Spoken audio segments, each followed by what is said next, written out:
Gente, eu queria que você explicasse o que é ghostwriter.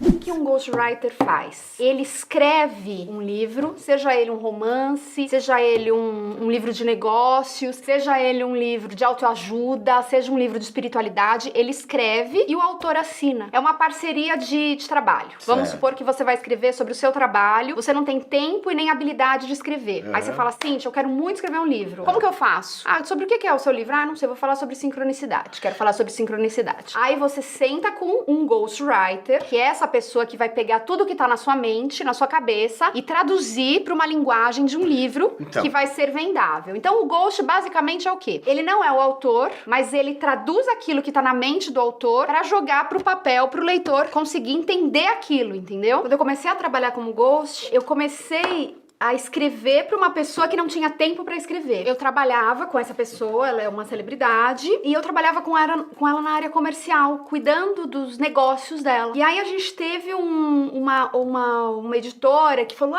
você não quer escrever um livro assim, tal, né? E aí ela falou, não vou escrever um livro de mensagens de outras pessoas. Se eu for escrever, eu vou escrever o meu livro. Aí eu falei, então vamos escrever. Só que eu nunca tinha escrito um livro, Elcio, e eu cheguei pra ela e falei, vamos escrever, eu escrevo, te ajudo. Mas assim, quando um livro é escrito por um ghostwriter, na maioria das vezes isso não é assumido. A maioria das vezes não é assumido. Não é assumido. Não. É como se o cara tivesse escrito. Sim, com certeza, porque na maioria das vezes, o que acontece? Esse autor, ele tem uma visibilidade na área dele, e o nome dele vem de livro. Se eu quiser escrever um livro e eu não tiver tempo ou não quiser escrever um livro, falar assim, vamos escrever um livro sobre whisky. E aí eu vou conversar com você e você vai escrever e na capa vai estar escrito autor Elcio Coronato. Exato. Só que na verdade quem escreveu foi você. Sim. Só que a gente teve uma conversa, uma troca de informação. O conteúdo é seu. A forma quem deu pra esse conteúdo foi eu. Entende? Aí você vai ter que conseguir se colocar no meu lugar. Sim. Como o Elcio escreveria isso? Sim. Que palavras ele usaria? Além de eu traduzir aquilo que você quer, eu tenho que fazer aquilo que você quer ser entendido pela maioria das pessoas. Por exemplo, eu escrevo às vezes livros pra médicos, tá? O médico, ele tem uma tendência de ter uma linguagem um pouco mais inacessível pro público leigo. Tá. E aí o que eu faço? Eu sou a tecla SAP do médico. Eu tava conversando com um autor que a gente vai começar a escrever um livro em novembro e o assunto dele é muito específico. Só que ele fala comigo como se todo mundo entendesse aquele universo. E eu falei, você não tá entendendo. A gente tá falando com pessoas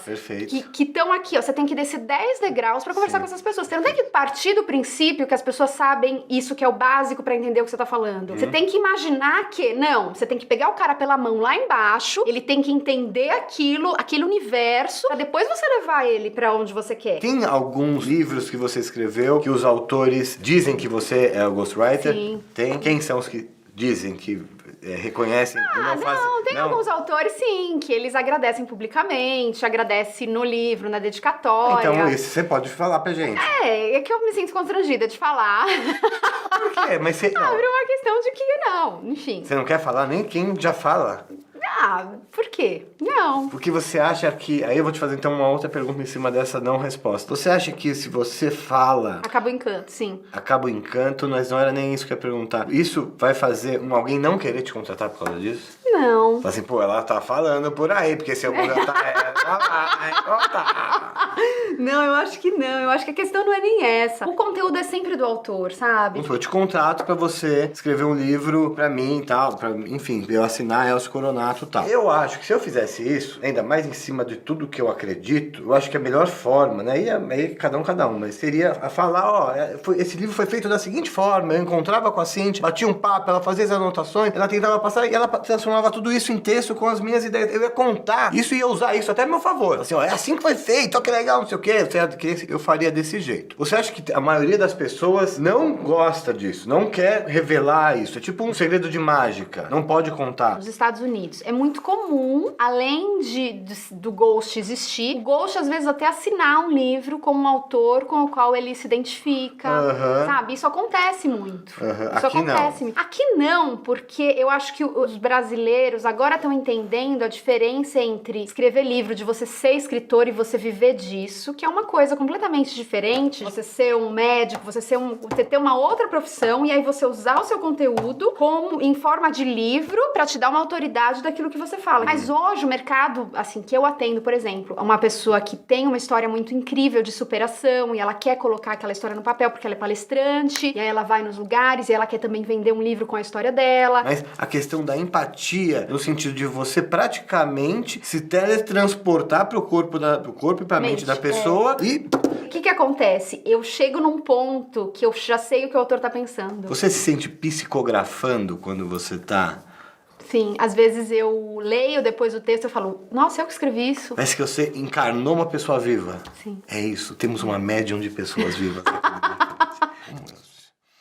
Eu acho que todo mundo tem essa capacidade de se conectar com o outro dessa maneira, tá? Poucas pessoas estão dispostas a ouvir o outro de verdade e perceber os sinais da outra pessoa, independente daquilo que ela fala. Né? Então, assim, quando eu tô com um autor, eu gosto de encontrar o autor pessoalmente, por exemplo. Por quê? Qual que é a diferença? Se você faz por Skype, não é só a energia que muda, eu acho que muda realmente, você não tá vendo os trejeitos, você não entra no campo da pessoa. Perfeito. Então eu acho que assim, você estar com a pessoa, você justamente consegue entrar no campo dela, e eu acho que todo mundo tem essa habilidade, quando está realmente, verdadeiramente se relacionando com alguém, de entrar no campo da pessoa e não só entender aquilo que ela quer dizer, assim, porque empatia é isso, né? Você entender aquilo que ela quer dizer, mas você conseguir decifrar aquela pessoa, né? Você entra na mente dela, ou sei lá, no campo, onde... na alma, e você conseguir se conectar com ela com uma outra linguagem, né? Que eu acho que é diferente de você só falar, é mais do que uma linguagem verbal. Eu acho que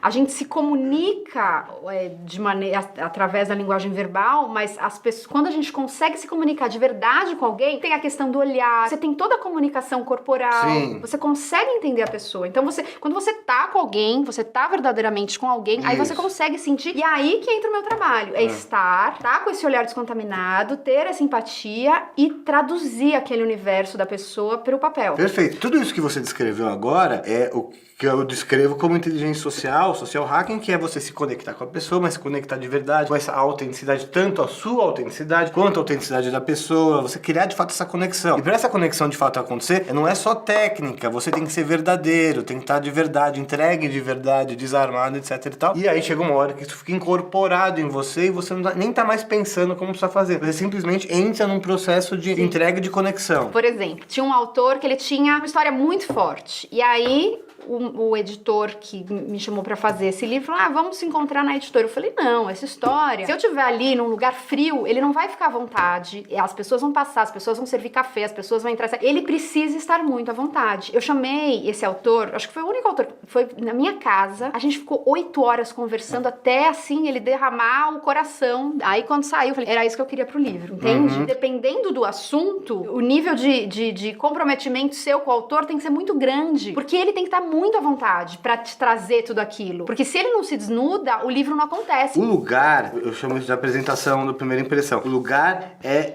Se você encontrar ele no escritório, se você encontrar ele numa livraria ou num café ou num shopping, a situação vai ser diferente, a conexão vai ser diferente, vai caminhar para um outro lugar. Então você sabe o que você quer tirar dessa pessoa e você sabe escolher, por exemplo, o lugar, né? E tudo que vai envolver esse primeiro encontro. Você tem que entender que tem lugares que ela não vai se sentir à vontade, talvez, de se abrir tanto, de chorar ali, entendeu? Você aplica esse seu conhecimento, inconscientemente ou conscientemente, no seu dia a dia, na sua vida? Eu aprendi com as minhas filhas, elas são crianças, né? Uma tem 6, outra tem 9. O que a criança tem de tão especial que eu acho muito interessante que eu aprendi com elas, né? Elas têm já esse olhar descontaminado. Se elas vão conhecer alguém, elas não se preocupam se a pessoa tem um cargo social, se a pessoa tem dinheiro, se a pessoa tem seguidores, se a pessoa tem o que for. Elas estão com a pessoa de alma, sabe? Elas estão com a pessoa, elas se conectam com aquela pessoa de alma. Por muito tempo, antes de eu ter filhos, eu trabalhei na televisão, trabalhei com pessoas com muito status sentimentos. E eu me relacionei por muito tempo pelo crachá, sem me conectar pela alma. E aí foi justamente na época em que eu me tornei mãe e elas começaram a crescer, eu comecei a perceber essa maneira. Eu falei, gente, esse foi o grande ganho e autoconhecimento talvez da maternidade. Eu entender que realmente, aí eu comecei a estabelecer relações de verdade na minha vida e no meu dia a dia. Não importa com quem eu trabalho, não importa se eu tô diante de um presidente de empresa, de uma celebridade, eu